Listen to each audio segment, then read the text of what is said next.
All right, welcome to today's Elite Daily Vlog, and today I am going to speak on kind of this sport-specific training, constraints-led approach training, reactive agility type training concept, and speak on how cool it was to see that mindset come into fruition today. It was kind of like almost like a light bulb moment for me.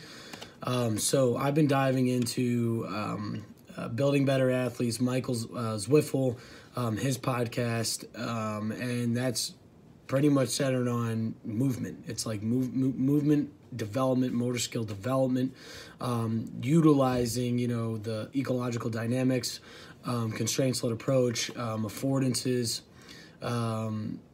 Type of model, right? So basically, when you're looking at developing motor skills and developing movement, it's really about it's more about letting athletes understand what they can do in the environment they're in with what they have to create or to yield successful solutions for the situation.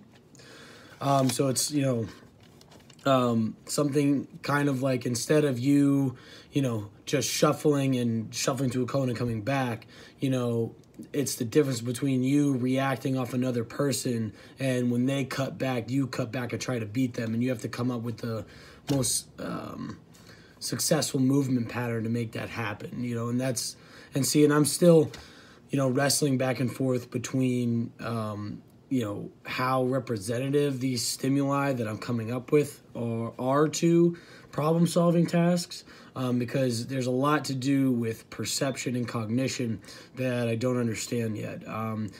Sean Mishka, Corey Van Wyck, and Michael Zwiffel are, they had a podcast, the BBA podcast. That was episode, I want to get this right. That was episode, or it was their, all things movement, episode number 4. And they had kind of like a roundtable talk regarding, what information is to yield problem solving, adaptations and tasks compared to what a stimulus is. And Sean Mishka really had a good way of putting it, is, you got to understand that, if you're just providing athletes stimulus, it's more of a if that, then this, and you're not really letting them solve the problem, the movement problem, pairing the cognition, the perception to the action. So that's an example of, if the light turns on, then this, touch it. If the person shuffles back, then that, you shuffle back. And it's more about, if you're telling athletes how to move, what movements to do, that's really stimulus.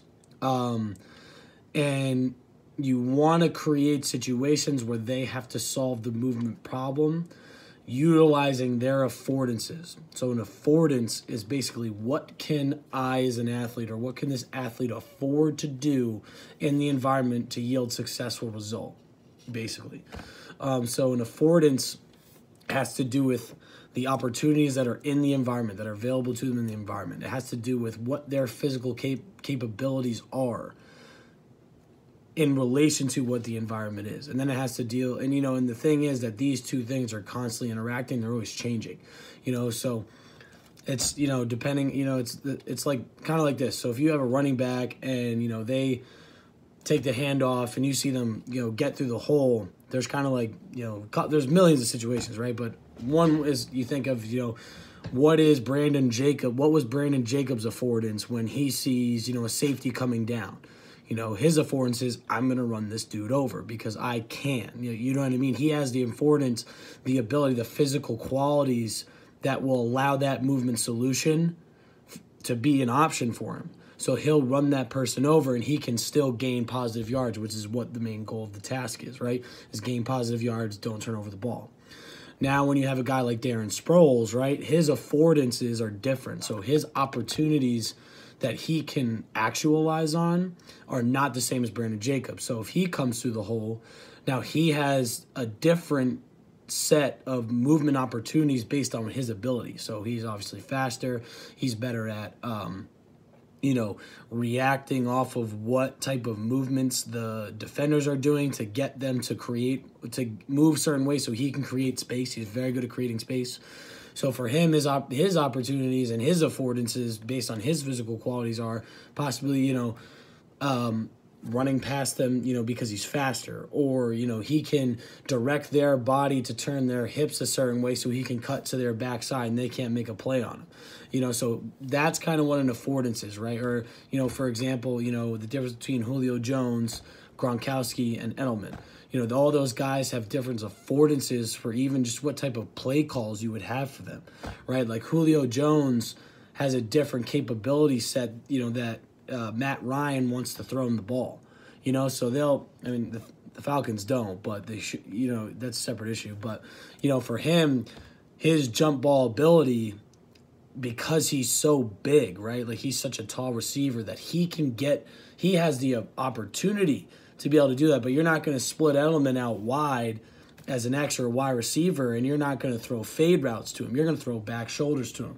You're going to throw quick out routes to him. You're going to throw routes in the middle to him where he's mismatched on linebackers, because that's what his affordances allow him to do. Those are the opportunities and movement solutions best for him, his affordances in the environment that he's working with, right? So that's kind of what the affordance thing is, and, it's kind of creating situations where you're not having that if that then this situation.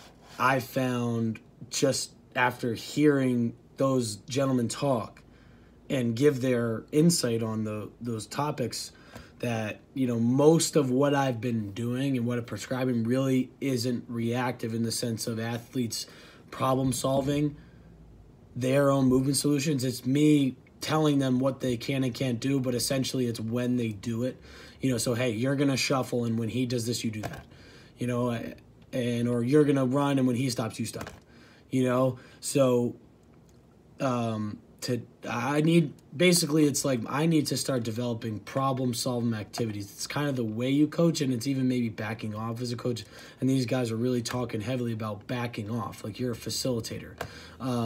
Tommy Flanagan, who was on a podcast today with Jamie Smith that I was listening to, he had probably, this is one of the greatest analogies for this type of methodology and mindset.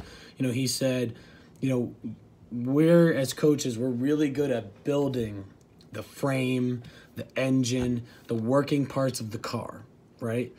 But we're not teaching them how to drive the car and make decisions on the road. Depending on what's happening, we're putting them in a parking lot and saying, hey, you need to park, right? Park here, turn right, do this. But that's not representative of what driving is.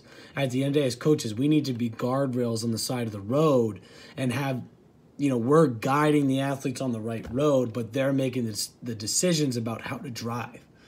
And that's kind of opened up a new thought process for me about, okay, what do I need to do? How can I make this happen? And today with my youth class, I finally saw what that meant. So I had an idea in my head. I'm like, okay, you know what? I'm going to get a little creative. I'm going to have these, young athletes we're trying to work on, sprint ability to deceleration, sticking in a good position, just for safety and to get these athletes used to that position. And one of the ways I started the drill is, I partnered them up and I said, you guys need to run around in a circle following each other. Keep your eyes on me down at the end of the turf. And when I move, you need to sprint to me. And so I demonstrated it as I was running and turning my head. So I would run, and then turn my head back. And immediately, the first kid who goes, he starts moving where he's coming around this way, where he starts opening up. I apologize. He starts opening up. He opened up he changed the movement pattern because he problem solved what was the best way for him to figure it out. And that was the first time I finally got it. That's the type of thing that we need to do, is provide them opportunities to solve the problems. And, without those guys providing that content, this train of thought wouldn't even happen. So if you're interested in talking to me about this, I'm obviously diving into it. I'm trying to get better at it. Let's create a dialogue. Hit me up. Let's get it done. So have a good night.